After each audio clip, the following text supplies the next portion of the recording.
Good morning, everyone, and welcome to you all. And now I'm going to invite Vox Lumina up to sing. Allison?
Good morning, everyone, and welcome.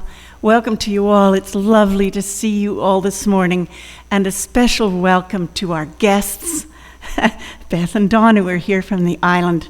It's just a pleasure to see you all. I'm Leslie Whyte. I have not married. I've just taken my maiden name, if you've known me as Gibbons. I promised my children I wouldn't do that again. I'm your Sunday associate this morning, and it is a joy to see you all. We're glad you're here. We are a lay-led congregation this year, which means we don't have a minister. So every service is going to be delivered by your Sunday service team. It's always going to be something new, something challenging. We hope something interesting. And we hope that you'll join us for coffee afterwards downstairs and tell us what you think. A member of the board will be down at a little table on the right, should you want to talk. So we're friendly most of the time. And we do meet on the shared and unceded territory of the Coast Salish people, and we hold a reverence and a respect for this land and for those who hold it dear. Aware of, and with respect for the past, we move forward with truth and the wish for reconciliation. We'll light our candle this morning, so please join me as Allison helps to say our opening words. They'll be on the screen behind me. And this is a ritual that we enjoy every Sunday morning, and it makes the beginning of each Sunday service special, and it marks the beginning of our spiritual time together. Thank you, Allison. We kindle this flame as a symbol of our gathering. May the light of understanding illuminate our darkness. May the warmth of sharing bring us peace. Come,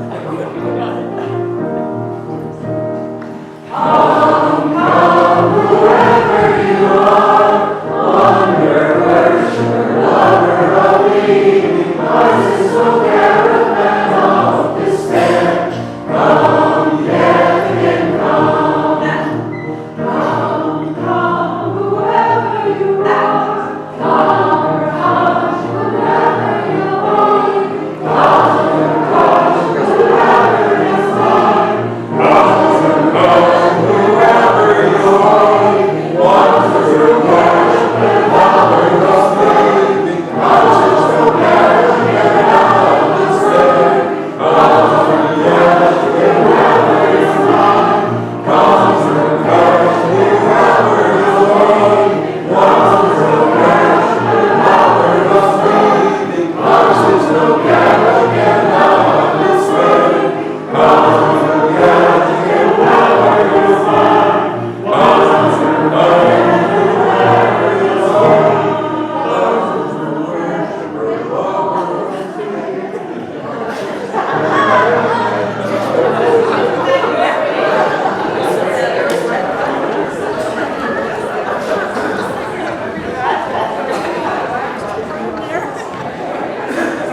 Oh, you know, that was wonderful. You are a game crowd.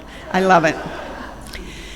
So, we are the North Shore Unitarian community, and our mission is to empower people to live with depth and meaning and purpose.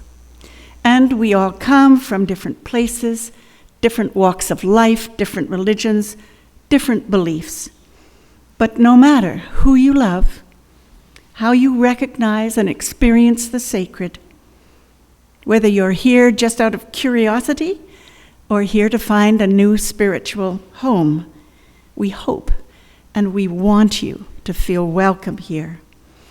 We meet every Sunday morning in our sanctuary, and by using that word, sanctuary, we affirm that this is a safe place.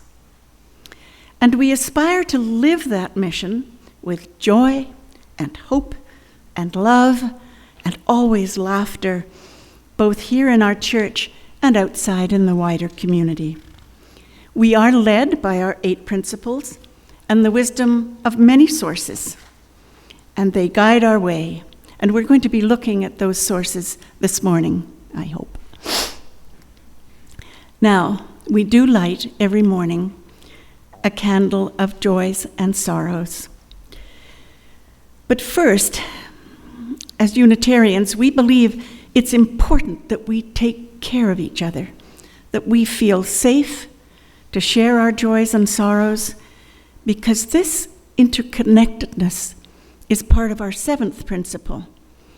And we do have this ritual during our services to acknowledge what we carry in our hearts each Sunday morning. Our life experiences, our challenges, our successes, our grief sometimes, and our celebrations too, spoken or unspoken. So please, Allison, if you will light that first candle for joys and sorrows, spoken or unspoken.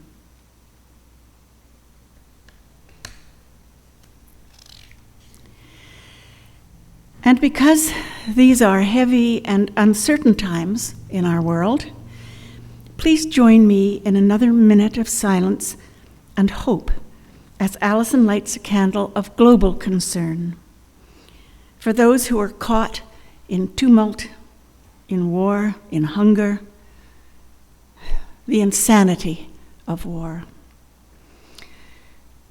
Let's light a candle for all the children who are powerless and in danger. I do hope there's power in our thoughts and prayers this morning. And silence is one way of acknowledging our protest, our compassion, and our love for those in need. And I encourage you at this time of silence just to listen. Just listen to the world around you, to the traffic, to your breathing, to the people beside you. Bring your shoulders down, relax your body, and listen to your heart for just a moment.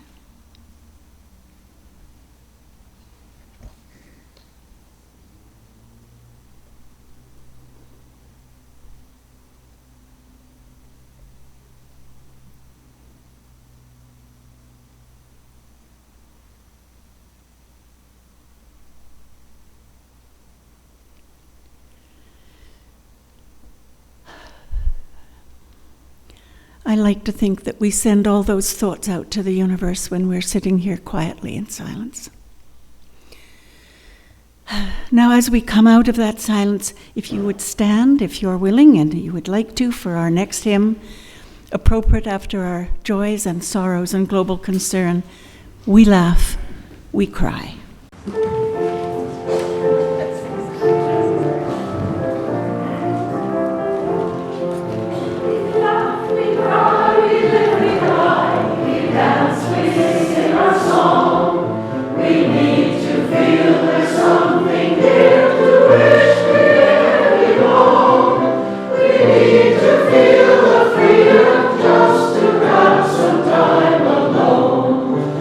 Most of all, we need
I love that song.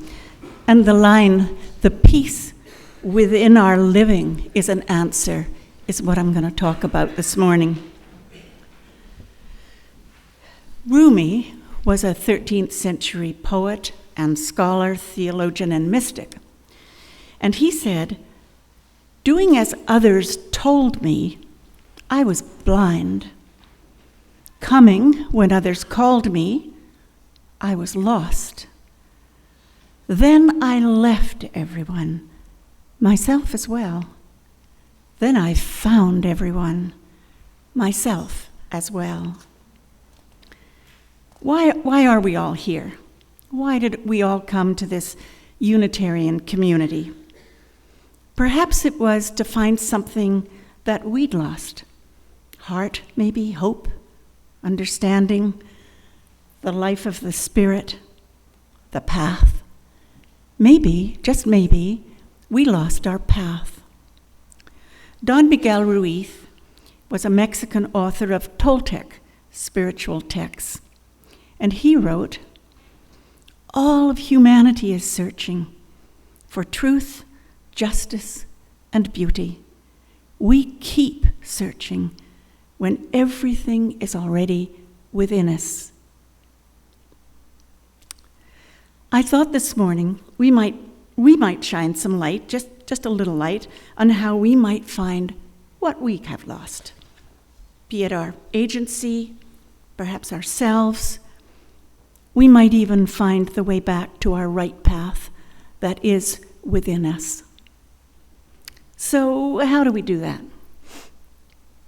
What guideposts are out there for us to use? How do we live well with so many distracting options, so much information out there to knock us off our center? Well, Don Miguel Ruiz wrote an extraordinary little book called The Four Agreements. It had an enormous impact on me many years ago when I first read it.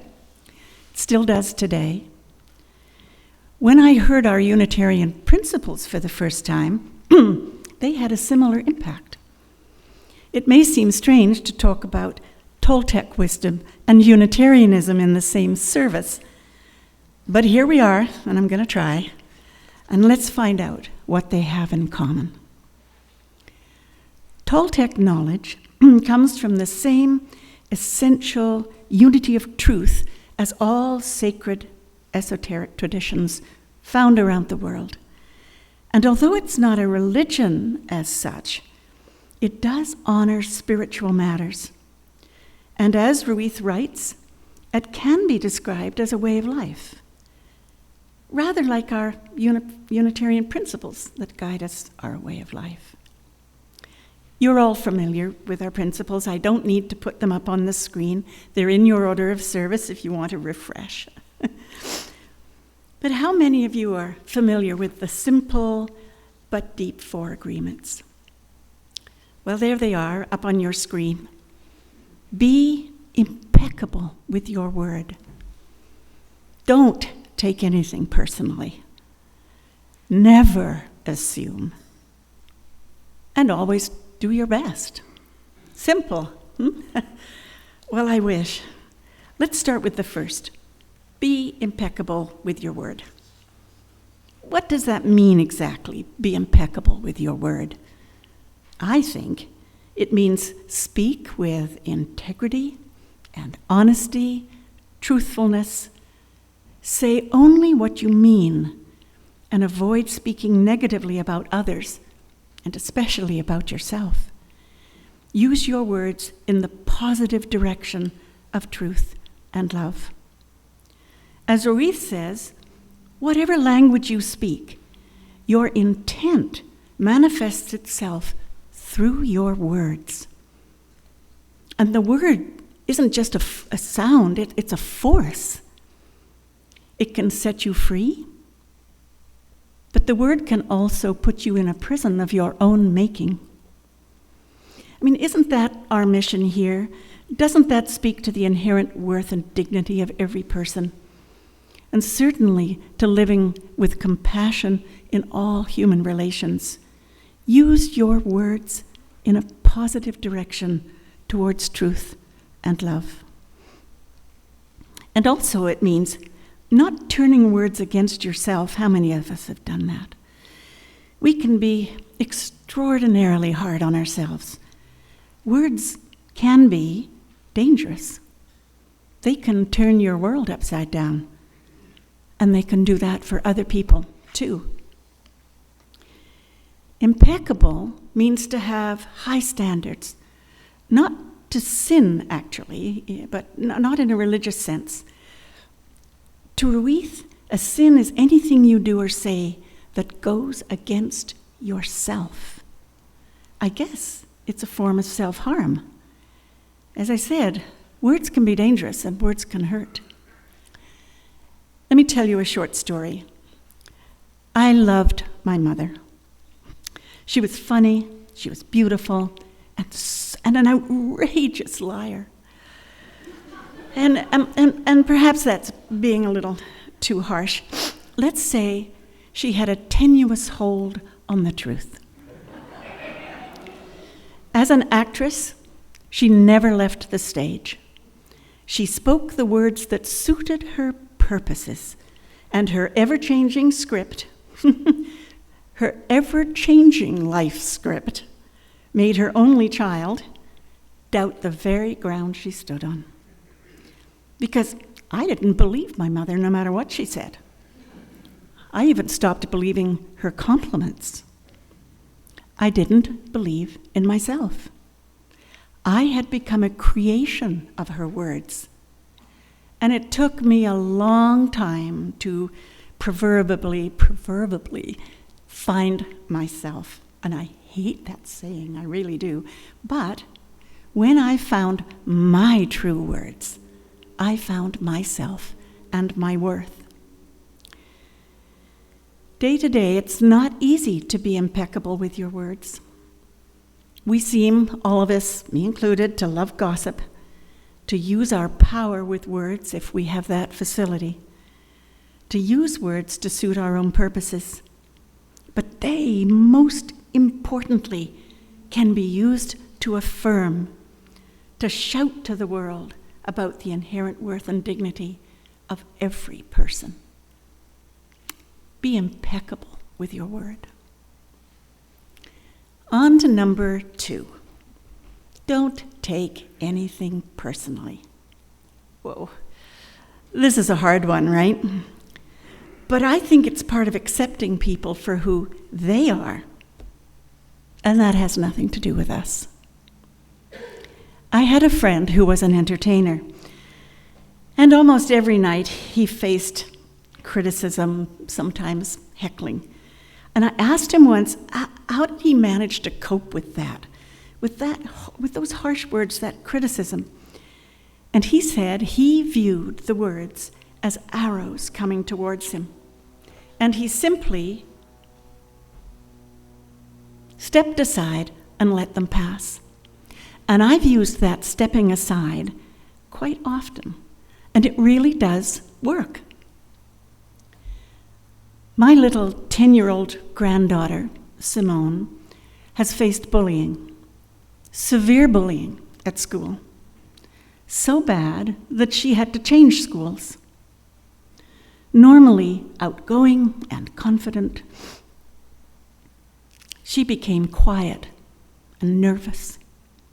Normally quick with answers, she became withdrawn and silent.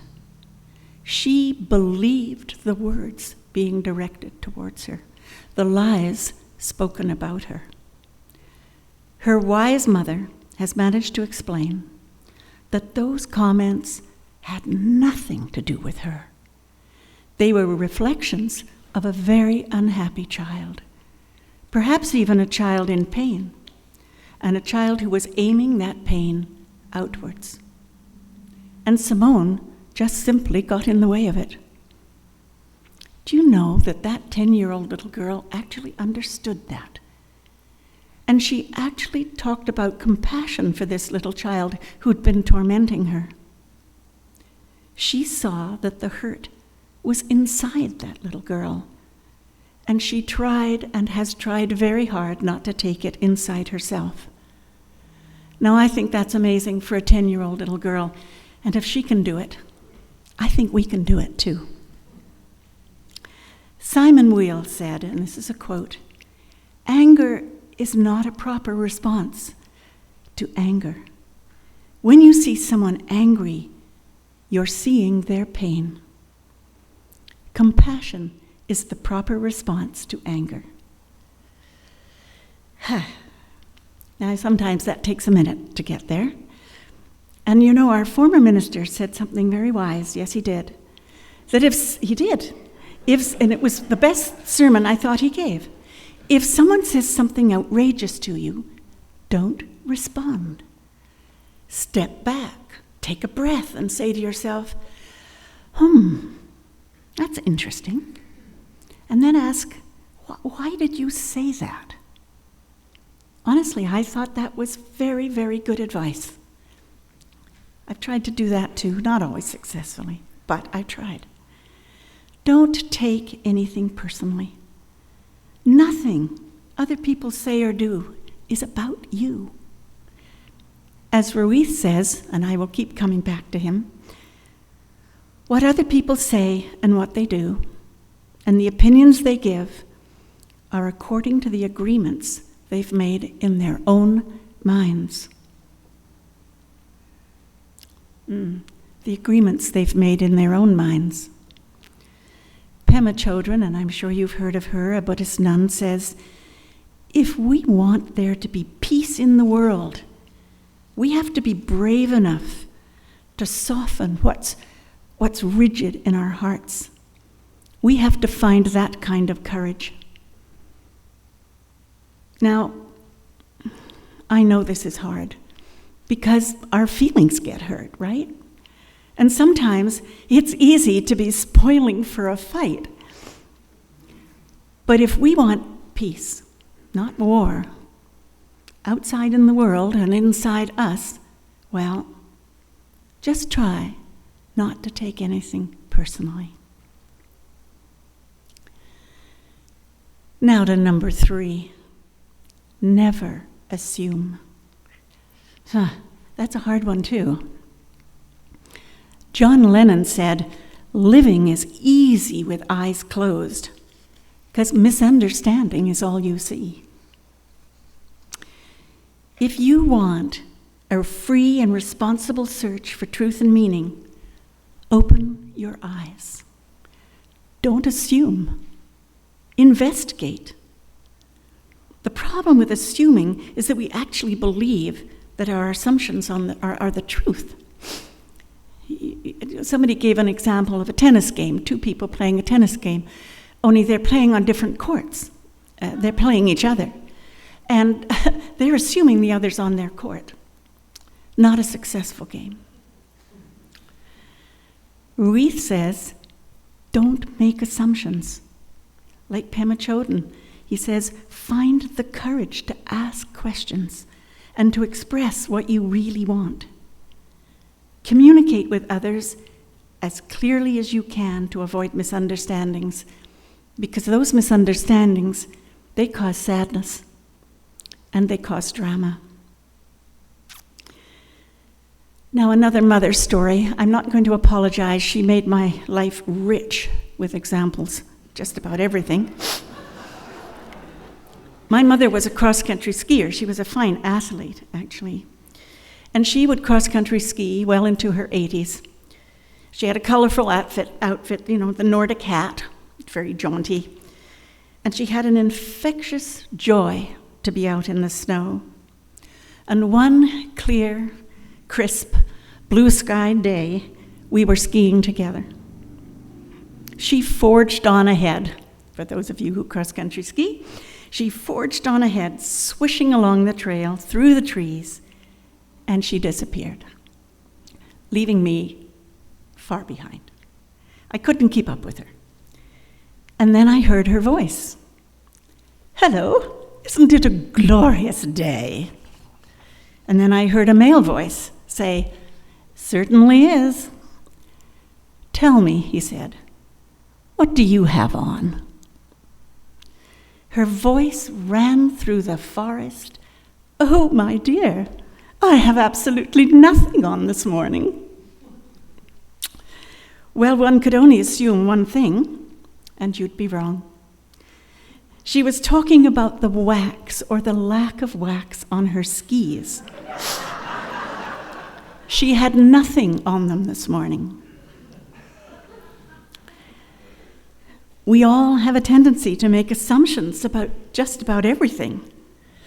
I wish I'd seen the faces of other skiers that morning. And when we believe our assumptions are true, we get into trouble. We misunderstand, and then we create drama, and the fantasy of what we're assuming becomes real. It's hard not to assume when you have an active imagination or a predilection towards one worldview or a personal bias. No, says Ruiz. The world and you will feel a lot better if you just don't assume anything. Ask questions. Check your reality. It will go better for you and for the people around you. Now, the fourth one, always do your best. I like this one. I like this one, and it's all about the actions of the previous three. Because the three agreements actually only work if you do your best. And that doesn't mean that it will always happen, just that you are genuinely trying. And here's another example, not from my mother. 2 young Buddhist monks were walking along a path. Their food bowls were attached to their belts. They were happy, and they came to a river. And standing beside the river was a beautiful young girl. And she said, please, can you help me cross this river?" Immediately, one young monk picked her up, lifted her up, and carried her across. She thanked him, and she walked on. The second monk was outraged. "How could you?" he said. "How could you do that? You've broken the golden rule of never touching a woman." "Well," the other said, "I lifted her up, I carried her across, and I put her down. Why are you still carrying her?" You see, he did the right thing. He did his best, and he walked on with pure thoughts. He spoke his truth. He didn't assume guilt. He didn't take his actions as a personal failure. He did his best. He made the right decision at the time, and therefore no recrimination was warranted. A lesson indeed. Again, as the man says, always do your best.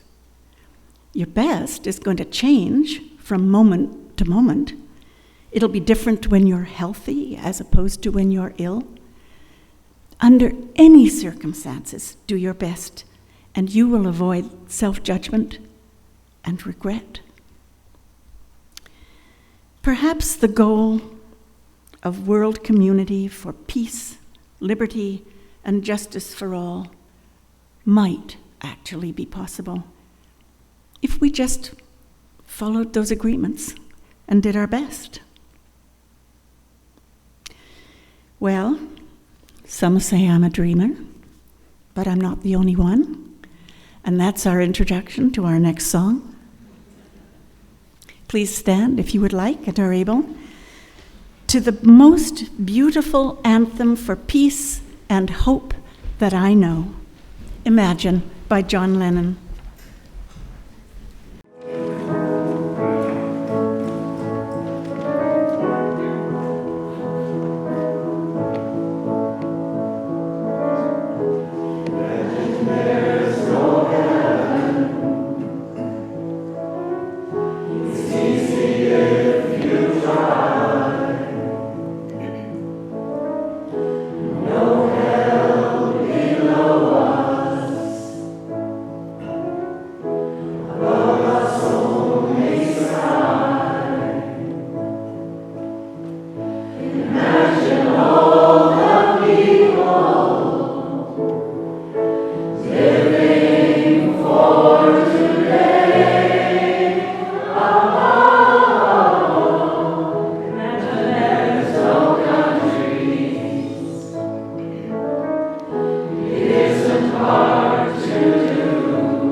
Thank you all. Thank you. I invite you now into the spiritual practice of generosity. During the month of October, our outreach recipient will be the North Shore Women's Center. It's a nonprofit organization in North Vancouver. It's dedicated to improving the social, economic, legal, and political status of women. They provide a variety of programs as well as a drop-in center. Now also, you will find a basket coming round, and there will be some cards inside. And those cards come from a set of cards about the 4 agreements. And if you would like to take a card, please do so. Now we do have a way of donating now using a QR code or by texting. If a QR code baffles you, and it baffles me, just speak to Janny in the office or Rebecca here, who knows all about it. But we're coming into the modern world, and this is part of it. So will the ushers please come forward to take the offering and to give out the cards if anyone would like them.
Thank you so much for your generosity and for all that you do to help this beautiful community and the community outside these walls.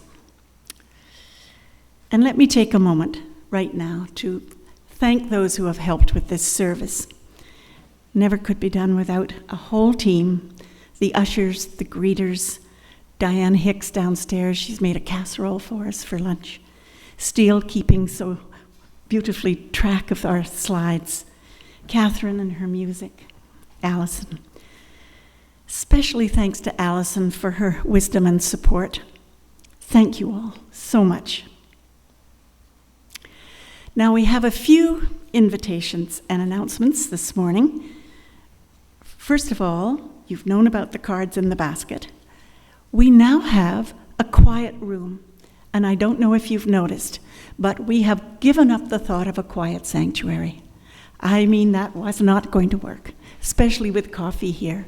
So if you want to have a quiet moment before the service starts, please go into the little room. It was an office. It's now a quiet room, and there are candles, comfy seats. You can sit there and be alone with your thoughts without the cacophony of sound of the sanctuary. Please use it. And for those of you who don't know, we have a new bathroom through Janny's office, which is wonderful. And thank you to all those who arranged that. Now we are reimagining what was Fund Fest. We're not calling it Fund Fest anymore. We're just calling it Fun Fest. I'm hoping that will work. Maybe it'll make all the difference. There are going to be activities offered every month. There's one on November the 9th and one on December the 7th. Thanks to Tricia Mason and her helper Elf, which seems to be me. And they're going to be fun and they're going to be joyful, and watch in your bulletin for news and for sign up. And, of course, don't forget, Barry, Forbes, and Sue still have openings for their bunco party on October the 18th. And if you don't know what a bunco party is, and you don't want to assume, just ask Barry or Sue and they'll let you know, because it too involves a lot of laughter and possibly some screaming. And you know, we need things to look forward to on rainy days, right? It can be a grim winter. So I hope you sign up for events that are going to be happening. And if you can think of one you would like to give, speak to me. Now, I don't need to remind you, I'm sure there's a congregational meeting after the service. Diane has made us all lunch downstairs. She's worked her wonders again. So if you want to sort of look at how we're doing, get the results of the survey that you so kindly filled out, you want to sort of look into our future with us, the board has been looking forward to showing you the survey results and sharing some comments afterwards. So I hope you'll stay for that. And next week, tune in for Lost and Found with our own Bruce Grierson. He says, and this is a quote, "We go where we need to go, and then we try to figure out what we're doing there." And that's an all too familiar feeling for me. So join us next Sunday and join Bruce. So that concludes our announcements, and if you would like to stand for our next hymn, this next song can be a bit slow. So this morning, I want you to pick up the pace a little bit. I want you to answer yes, loud and clear. And you could even put your hand in the air, and I know that may be asking a bit much for us introverted Unitarians, but let's give it a try. This should be our Unitarian gospel anthem. Hands in the air, people.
next door might have heard us sing.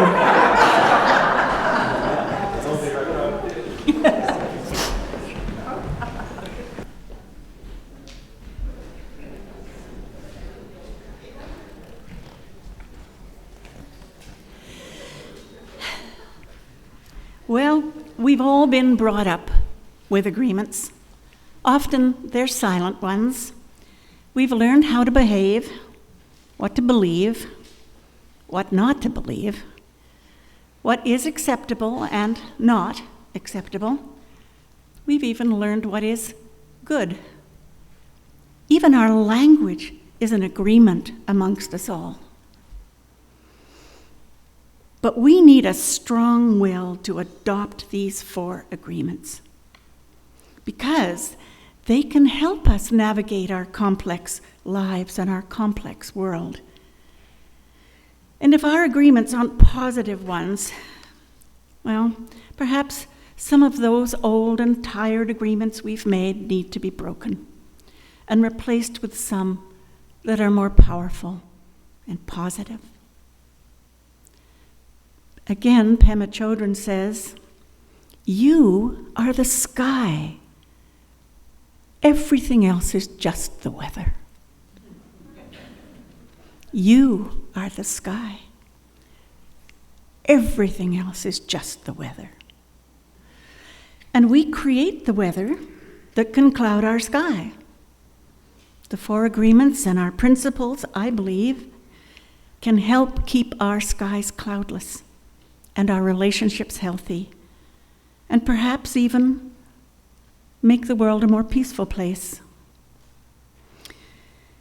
And there is the main theme of this morning, I think. We sang earlier, we search for truth, equality, and blessed peace of mind.